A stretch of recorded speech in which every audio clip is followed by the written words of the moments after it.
Before elementary school classrooms were completely taken over by cell phones, online videos, and subway surfers, there needed to be some motivation for the students to behave. And this is human nature, believe it or not. According to Maslow's hierarchy of needs, there are certain needs at the bottom of the pyramid that need to be attended to before the ones higher up can be attended to. I believe that this made motivating people a lot easier back in the day, because they needed to worry about their basic survival before they could even think about goofing off. Hey man, can you please help farm these crops? No thanks, I'd rather just play on my phone. But our entire survival depends on these crops. Whatever, dude. You can't play Subway Surfers anymore. Nowadays, the first few tiers of the hierarchy are more or less satisfied, which makes it so that teachers must rely on something far greater to motivate their students. This is where prizes come in. Whenever I got to kindergarten, I was exposed to my first school reward system, the treasure chest. Now this was a game changer. For the simple price of not being a menace to society for a week, I could pick a prize from a box full of pencils, candy, and even McDonald's toys. So I just checked and I actually still have quite a few of the toys I got from the treasure chest back in the day. I don't really know why they're all dragons, but it's still pretty cool. Now this was a great motivator, because what kid in kindergarten doesn't want free toys? Personally, I remember getting in trouble at this age, and instead of being the most concerned about what my parents were gonna say when they found out, I was more sad that I wouldn't be able to visit the treasure chest. But I quickly found a way around this conundrum. Basically, whenever I would get in trouble, I would find another student to blame it on and snitch on them, thus reversing my punishment and taking away someone else's treasure chest privileges. However, I lived to regret these choices during middle school and high school, because there were people that actually remembered that I snitched on them in kindergarten. But guess what? I'm actually not sorry anymore. Who's the one with the McDonald's toy now? Huh? You're broke? I'm up.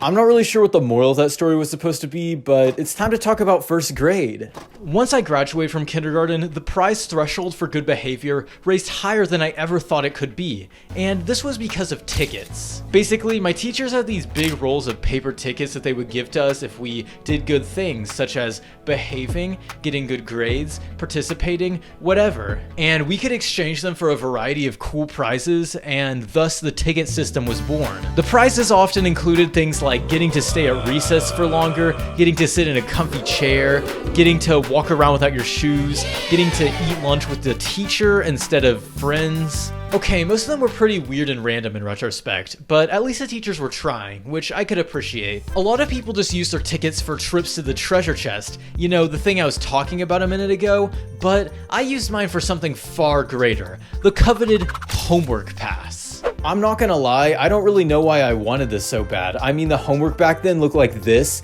and the books we read looked like this. Needless to say, I'm on a much higher level now. And yes, I own a copy of Diary of a Farting Creeper. Sue me. Don't actually. But anyways, when I actually used the homework pass, it literally wasn't worth it. The teacher was just like, "Oh, that's great, Eli, but you still have to do the homework. I just won't take it for a grade." Like, what? But you know what's better than a homework pass? That's right, my awesome YouTube channel. If you're enjoying this video and want to support me, the best thing you can do is subscribe to this channel and check out some of my other quality content. It's free and I'd really appreciate it a lot. Now, back to my video. It felt like the prizes for the tickets were ultimately just underwhelming. Even when I bought less expensive prizes like extra recess, it was still kind of weird because I was the only one out there. Well, this is lame. In conclusion, the prizes were just not worth the effort that you would put in getting the tickets. And striving to save up these tickets just became not worth it.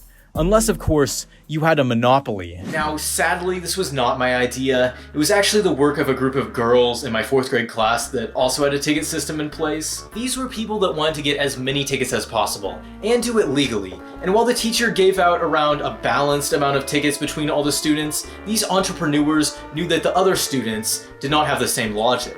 From what I remember, a girl in our class had a pencil sharpener, as well as a bunch of nice pre-sharpened pencils. You could pay them a ticket to sharpen your pencil, or a few more tickets for a whole new pre-sharpened one, and it seemed like a pretty good deal at the time. After a few weeks, the money started rolling into the hands of the few people that ran the business, and it started to become apparent that the only people actually buying things with their tickets from the teacher were these students. Eventually the teacher caught on, but I don't think these students got in trouble because they technically weren't breaking any rules. But the main result of this is that the ticket system got replaced with Dojo Points, which are basically tickets but virtual, and also the teacher forgot it existed after like a week.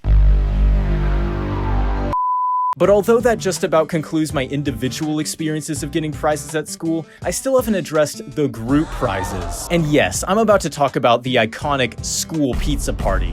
Basically, the teacher sets a goal like good behavior, good grades, and promises that the entire class will get a pizza party if that goal is met. And everyone's really hyped if you'll actually earn the prize because y'all are getting pizza at school. But when the day of the pizza party actually arrives, you find out that it's actually 1 or 2 pizzas, sliced into the tiniest slices ever. Okay, that's good. Back in the day, we would all be really disappointed if something like this happened, but nowadays it kind of makes sense knowing that the money for the pizza was just coming from the teacher's own pocket. So this pizza party was way more than I would have done if I were the teacher. I would just be like, edit my video for me, party. Or, give me all your tickets so I can buy more time in the comfy chair, party. Now, funny enough, my last experience with a school pizza party was actually in my 10th grade English class. Our teacher had promised us that if everyone in our class had got an A on the vocab quiz, that the entire class would get a pizza party. And somehow my entire class did get an A on the vocab quiz, because, you know, hierarchy of needs, something like that. And as promised, our teacher announced that we would be having our pizza party on the Monday after spring break.